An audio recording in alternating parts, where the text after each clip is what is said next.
back to Afternoon Express on this Friday, where we're about to give you some incredible recipes that you can try over the weekend. Now, World Meat Free Week starts on Monday, the 17th of June, and we want to inspire you to take on the challenge of going meat-free. Now, our Italian classic, the Melanzane Parmigian, sets to prove that you only need to change one thing to get the same delicious results. With our scrumptious layers of aubergine, bechamel, and Quorn meat-free mince sauce, we guarantee this vegetarian dish will be a crowd pleaser. Now, SMS the keyword Qourn to 33650 to get the list of ingredients and recipe sent straight to your device. Now, I was saying during the break that I'm wearing all black in memory of meat, but I want to take on this challenge. I want to take on a week of meat-free eating. That's incredible. And starting today, we've got this Qourn recipe, yes, which sounds incredible. Oh, yes, we are laying meat to rest. So we are going with Qourn. It's a great meat substitute, really. You know, it's got that flavor of meat, and yet without the meat. And the texture is exactly of the meat. Delicious. Okay, so I'm ready to dive in. I want to try this at home, and if you want to do the same thing, SMS the keyword Qourn to 33650. You've got the stove on. It looks like things are simmering there. Yes, we're going to get into it a little bit of olive oil. Okay. So we are making the sauce now for our Qourn, and some onion. Some onion. Okay. So we sweated the onion a little bit earlier. What does that mean? You sweated the onion? Yeah, so to sweat the onion means you saute them without browning them. Okay. You know, giving them just translucent color. And bringing in that flavor. Yes, just to release the sugars of the onion. And then garlic. Okay. We put all of it. All of the garlic. We do need those. All of the garlic. Just give it a few seconds as well, just to marry now with the onions. Yeah, okay. And then to that, we are going to add our Qourn, the meat-free substitute, vegan-friendly, vegetarian-friendly. It's really for everyone.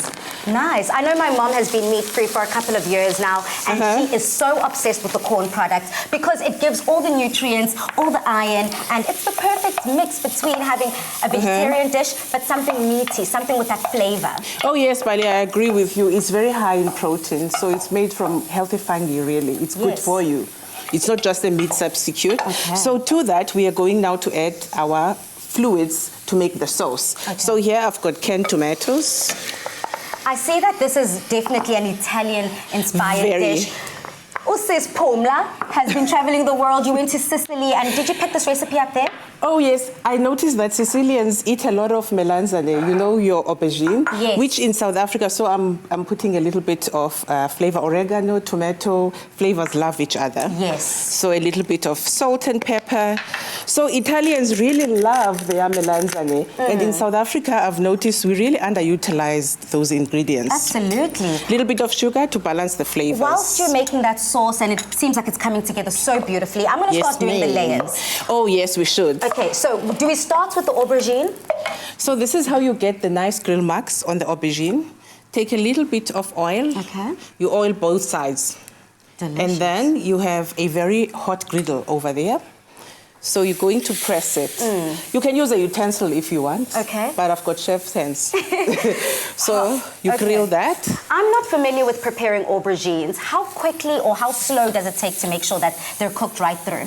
So to get that nice and silky texture, you need to slow cook them. Hence, we are putting them in a, you know, with a sauce to cook them. Otherwise, they become just spongy and rubbery, and we don't really want that. And I hear that it's all about the flavors when it comes to aubergine. So do we wait for the flavors to come in with the sauce, or can we just add a little bit of garlic and salt and pepper there? We first remove it from there, and then when we layer it, now it's that time to add a little bit of salt and a little bit of pepper. Okay, so let's get into that. So as they cook, so here we've already layered our Qourn sauce and the aubergine slices. So what we need to do really is to repeat the layers. Okay, so we just keep going like a lasagna. Yes, exactly. Nice. So you see, this is another thing, the versatility of this product, because you can use it to make lasagna. Nice. You see? Because it gives you that nice flavor of a ragu, like a meat ragu, but without the meat, because it's meat-free. Absolutely. And then, I'm definitely going to be trying this recipe through the weekend. We do the layers of the melanzane. Okay. And then we finish with our bechamel and some cheese. We've got cheese there, Pani. Cheese. So what goes into a bechamel sauce? So what goes into a bechamel sauce really is equal quantities of flour and butter in heat, And then you mix those two together and you add some milk. Nice. So the milk is what will create the sauce. You have to either whisk it or be quick with your wooden spoon, you know, to keep it lump-free. It is all about the technique in the kitchen. As we're garnishing, obviously, you put this in the oven for how long? Yes, for 30 minutes at 180 degrees. Oh. Then the flavors will all marry now. And you've got an amazing melanzane Parmigiano. I am getting my Italian on in the kitchen today. Now to get the ingredients list and link to the recipe sent to your phone, SMS the keyword Qourn to 33650. And if you need to see how this is made one more time, here's a little reminder.